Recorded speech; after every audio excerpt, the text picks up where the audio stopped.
Front rack Cossack squat. A frontal plane exercise focused on the hips, legs, and serratus muscles with the focus of improving the strength within a side-to-side motion. A frontal Cossack squat is a Cossack squat done with the weight held on top of one of the shoulders. You should have an excellent and strong goblet Cossack squat before attempting this movement. The basics of the goblet have been covered in the goblet Cossack squat video, so click the link in the top right if you need a refresher. Here's what we're looking for. Set up with a wide stance, toes pointed out. Safely pick up the weight of choice. For this video, we will use a kettlebell, but you can also use a dumbbell. Use two hands if necessary to secure the weight on the anterior part of the shoulders, slightly on top and in front. Try to rest it on the muscle tissue of your deltoids rather than the bony prominences of the shoulder. Use your serratus anterior muscles located on the surface of the ribs under the armpits to raise the elbow. This will create a shelf for the weight to rest on as you squat. When ready, take a deep breath in, brace the whole torso, and control the descent using the legs. Looking at the side view, make sure to continue pushing up on the weight with the arms and think about creating a proud chest. This will help you maintain good positioning throughout the movement. If you let that weight sink down, it'll be much harder to maintain an upright posture. Remember, as covered in our other video, the heel should remain grounded as you squat lower, the knee should travel over the toes in line with the direction of the feet, and the hips should reach full depth every time. To top it off, all this should be done with a flat back. Try to imagine a straight rod running through your spine throughout the whole movement.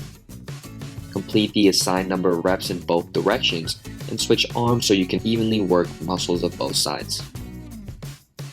Here are some common faults we see. Most commonly, as the weights increase, we see the back start to curve, the chest start to drop, and the hips start to come up early. Notice here on the side view, the back is flat and mostly upright the whole movement. This is ideal.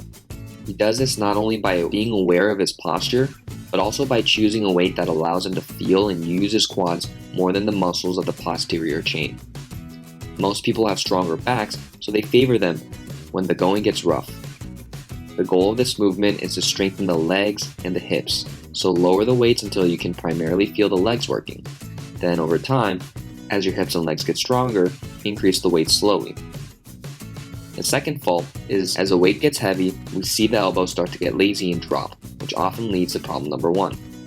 Choose a weight that allows you to keep the weight properly shelved throughout the movement.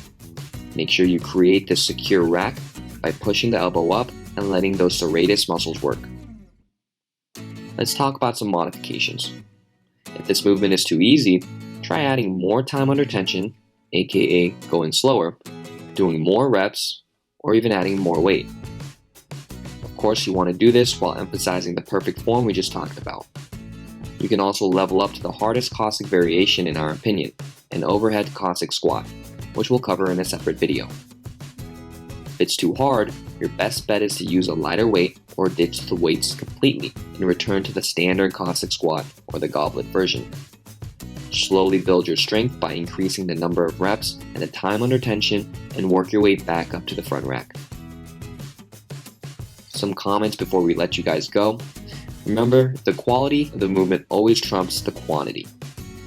Moving well always takes priority over the number of reps or the weight used. Further your mind-body connection by constantly trying to identify and feel the correct muscles working. Videotape yourself for feedback and be happy with the fact that you're doing good for your body.